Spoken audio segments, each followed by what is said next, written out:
Yes, indeed. Viewers, moving away from the political rancor, let's get the long view.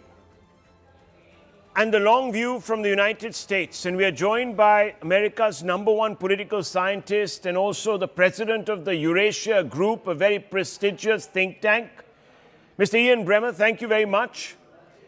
At a broad level, does this agreement reflect India's growing leverage or America's urgency to draw India perhaps closer into its orbit? What is going on here?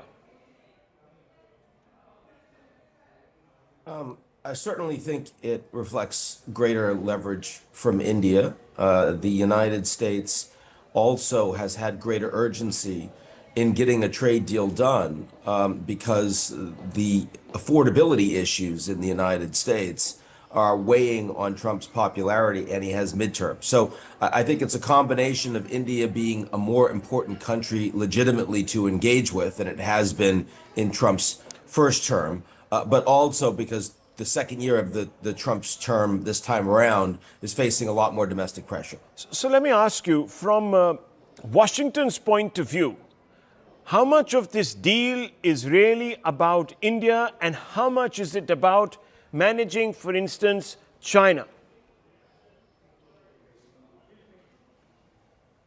Oh, I think it's more about India. The Trump administration in the near term has a reasonably stable relationship with China because China has so much economic leverage, far more than India, to hurt the United States. And that's not going away. Trump misunderstood that when he initially put essentially a trade boycott on the Chinese. He has since backed down. The summit trip that he's going to make in April to Beijing, clearly an extremely important one.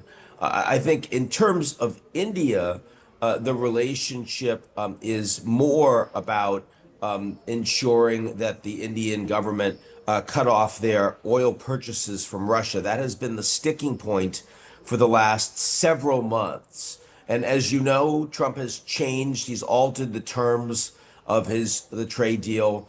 He's expanded what he's wanted from India for some time. It's been somewhat less urgent than a number of other countries' deals with the U.S. has been because there's not an enormous amount of existing trade that happens. The Quad was never in danger. It was mentioned in America's national security strategy back in December, and that was seen to be stable. So for all of those reasons, I don't think that balancing China, although it's important geostrategically, it wasn't a principal driver of the negotiations that we've seen in the past few weeks and months. Well, let me ask you this question because it's come to many people. Even without access to the fine print, does this deal appear to give India more room to maneuver internationally, or does it tie India more closely to US priorities? In other words, does it restrict our strategic autonomy? It's not just this deal. I think that India's deal with the European Union that was just announced between Modi and Ursula von der Leyen, I mean, that provides more leverage to India. India's natural gas deal with the UAE provides more leverage. India is increasingly seen as a country that is prepared to engage with every country around the world, particularly in terms of improving the state of its economic relations and opportunities with those countries. The United States is the latest, and so it's making the headlines today, but it's certainly not the only. And I think if we put all of that in context, that's where we see India's greater capacity to assert itself on a global stage. Increasingly, the world is unilateral, unipolar. On the security side, the United States is still today the only country that can actually leverage its military power all over the world. No other country is close, though China is second. But economically, today the world is multipolar, and it is India that is increasingly one of those poles. The European Union, the United States, China, but India as well. You can't have a conversation about the global economy and what global architecture looks like while ignoring India. And honestly, even 5 years ago, you could. So that I think is a really significant change.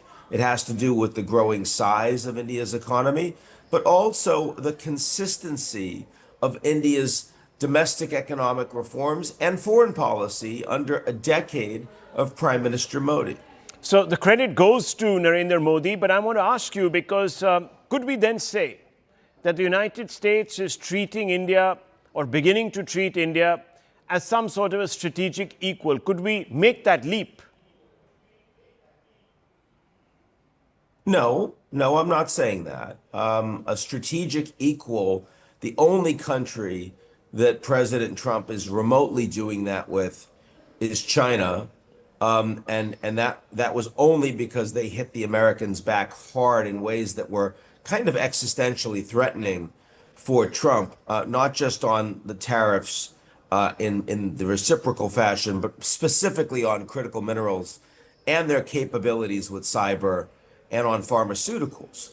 India has none of that. They don't have that leverage. Remember, after Trump met with Xi Jinping, he referred to the U.S.-China relationship as a G2, a formulation that was not reciprocated by the Chinese. He's never described India in that way, and he wouldn't. So no, I wouldn't call India a peer from Trump's perspective, but I would say that they are a meaningful partner on the global stage. And certainly Trump treats them with a lot more respect and treats Modi with a lot more respect than he has treated a lot of his closer allies, like the Canadians and like many of the Europeans. So there are two things that are being said here, viewers. Number one, that India under Modi has now carved out a space for itself where it can't be ignored. And number two, that Trump treats Modi differently. He treats him in a different manner to perhaps even other allies. And so, Mr. Bremmer, I have to ask you, the Trump-Modi relationship, since you're talking about, is often described as unusually personal. How much does that matter in deals of this scale? Did it have a role to play, this association?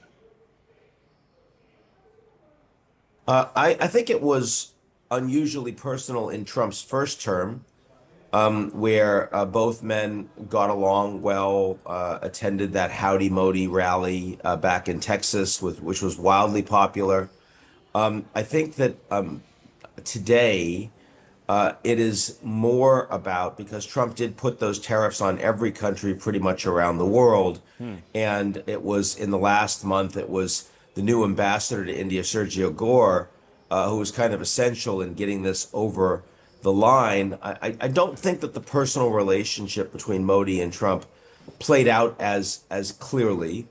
And I also am not as convinced that it exists to the same degree.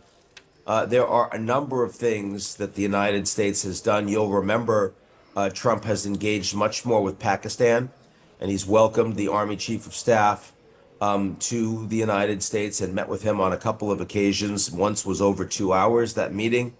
That there are some financial dealings with the Trump family that underpin that. That clearly antagonized Modi directly. Also, Modi was not happy when he felt that after phone calls with Trump, the readout from the American side and from Trump himself did not reflect what Modi had committed to. And that's why the two men did not speak one-on-one for quite a while.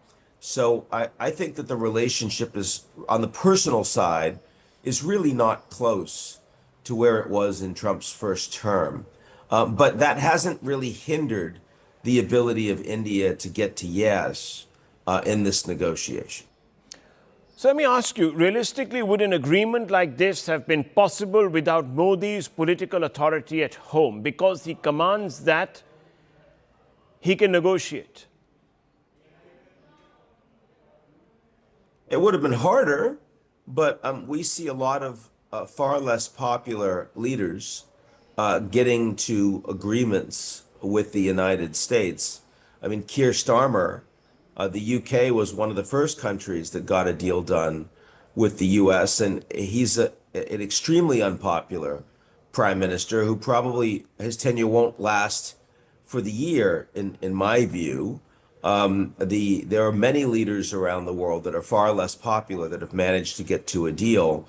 I think that it's always helpful for a leader to recognize that they're not going to have domestic pushback or they have more flexibility. Of course, there are some components of the trade deal with the U.S.